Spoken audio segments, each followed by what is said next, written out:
Ayez une lumière d'appoint peu importe où vous êtes avec ces petites lumières portatives assez économiques.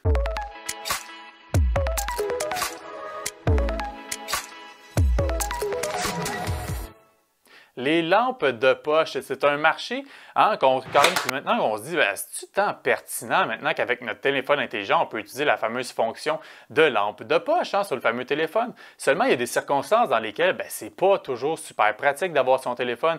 D'une part, par exemple, si on fait des rénovations, si on doit échapper un outil sur le téléphone, ça coûte cher à le réparer. Et aussi, peut-être aussi pour avoir une petite solution d'appoint, on n'a pas besoin nécessairement d'avoir son téléphone intelligent, d'autant plus que ça draine de la batterie.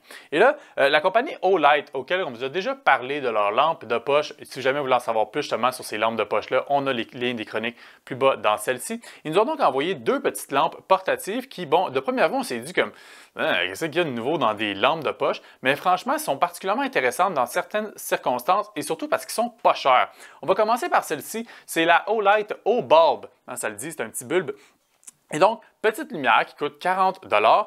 Et pourquoi je la trouve particulièrement intéressante, c'est d'une part parce que, elle est résistante à l'eau, résistante au choc, et puis je peux vous le confirmer parce que tantôt je l'ai échappé sans faire exprès, donc résistant jusqu'à 1,5 m qu'on peut l'échapper. Et c'est à peu près de cette hauteur-là que je l'ai échappé, puis elle est intacte. Et donc, cette petite lumière-là, donc résistante à tout ça, mais surtout, elle a des aimants en dessous. Donc, on peut aller la coller. Donc, par exemple, si on est en dessous, je ne sais pas, d'une surface pour essayer de faire des travaux, boum, on la colle ou sur le frigidaire ou quoi que ce soit, ça peut être particulièrement intéressant. Ou juste pour avoir une petite lumière de camping ou pour amuser les enfants parce que, ça peut s'éclairer selon plusieurs couleurs. D'une part, je l'allume par en dessous, on a une petite lumière plus fort, après ça, rouge, vert, bleu. Là, après ça va être des changements de couleur en dégradé, changement de couleur plus saccadé et enfin, peut-être une petite lumière plus de type urgence. J'ai besoin d'aide! Et donc, c'est ça. Donc, ça peut être particulièrement intéressant, comme je le dis, dans tout ce type de circonstances-là. Et comme je le disais, pour 40 $, c'est quand même assez intéressant. Deuxième option, ça c'est plus peut-être, je pense, à des circonstances pour faire des travaux. C'est la Swivel de Olight, toujours.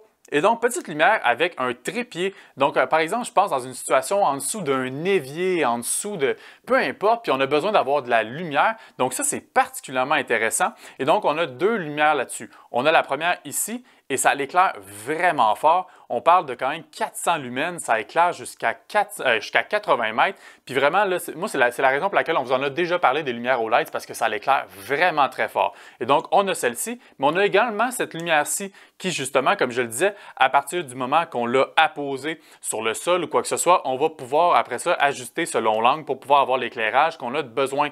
Également, le support se trouve à être un mousquetaire, donc on peut l'accrocher partout où on en a besoin. Et le prix, encore une fois, super intéressant, 35 $ seulement. Et vraiment aussi, ce qui est intéressant, c'est l'autonomie de batterie.